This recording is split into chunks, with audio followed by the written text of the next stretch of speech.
దినం మేలు. నీవు సచ్చిన దినం మేలు. నీవు సచ్చిననాడు నీతి ఏంటో, నిజాయితీ ఏంటో మాట్లాడుకుంటారు. లేక నీవు ఎలాంటి వాడో ఆ రోజు బయటకొస్తుంది. మన మధ్యన ప్రవీణ్ అన్న పగడలు గారు మరణించారు. మొత్తం 2 తెలుగు రాష్ట్రాల్లో కాదు ప్రపంచమంతా కూడా అది సంచలనం. ఎందుకు? ఆయన జీవించిన విధానం. రోజుకు వందల మంది చచ్చిపోతారు.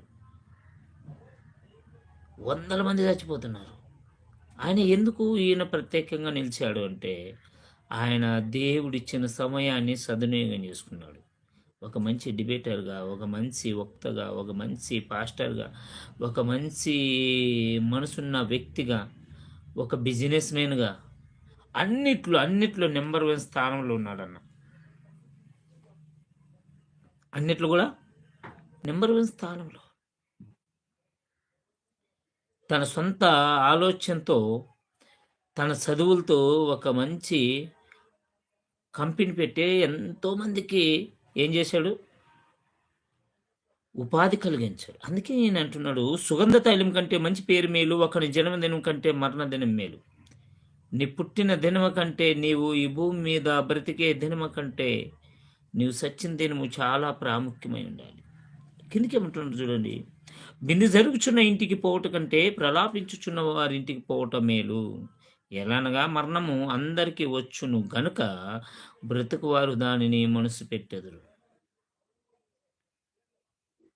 ఎక్కడైనా పెళ్లి, ఫంక్షన్ జరుగుతుంది చూడి, అక్కడ పోయేదానికంటే ఎక్కడైనా చావు బతుకులు ఉన్నారు, చచ్చారు గదా! లేక ఎక్కడైనా చచ్చిన కార్యక్రమాలు చేస్తారు గదా! ఆటికి పోవడం మేలు. మంచిది పెడతారని, లేకపోతే వాళ్ళేమో నారాజయితారని, వాళ్ళేమో మనల్ని చూసి ఇబ్బంది పడతారని మంచి విందున్న కాటికి పోవటం కంటే, ఏమంట, చచ్చిపోయిన ఇంటికి పోయి వాళ్ళకి 4 మంచి మాటలు చెప్పి, వాళ్ళని ఓదార్చి, వాళ్ళకి ఆదరణ కలిగేలా 4 మాటలు చెప్పి, బలపరిచి, వాళ్ళ నిమిత్తం ప్రార్థన చేసి, నీ చేతనైతే సహాయం చెయ్యి. మాట ద్వారానో, చేతి ద్వారానో ఏదో ఒక విధంగా. ఎందుకు? అది బ్రతికిన వాడు గ్రహించాలి. ఈయనేమంటున్నాడు, విందు జరుగుచున్న ఇంటికి పోవటం కంటే, ప్రలాపించుచున్న వారింటికి పోవటం మేలు. సంతోషంగా విందులు, చిందులేసే ఇంటికి పోవటం కంటే, ఏడిచే ఇంటికి పోవటం మేలు. ఒక మనిషిని కోల్పోయి వాళ్ళు బాధపడుతున్నారు. ఒక మనిషిని కోల్పోయి వాళ్ళు ఎంతో ఇబ్బందిలో ఉన్నారు, సమస్యలో ఉన్నారు. వాళ్ళ సమస్యల్ని నీ సమస్యలుగా మార్చుకొని, వాళ్ళు ఆ దాంట్లోనే కుంగిపోకుండా ఉన్నట్లు వాళ్ళేం చేయాలి నీవు? బలపరచాలి. వాళ్ళకి ఆదరణ కలిగేలా నువ్వు వాళ్ళకి 4 మాటలు చెప్పాలి. వాళ్ళ ఆదరణను నువ్వేం చేయాలో తెలుసా? బాధ్యతగా తీసుకోవాలి. అంతే కదా! ఎందుకు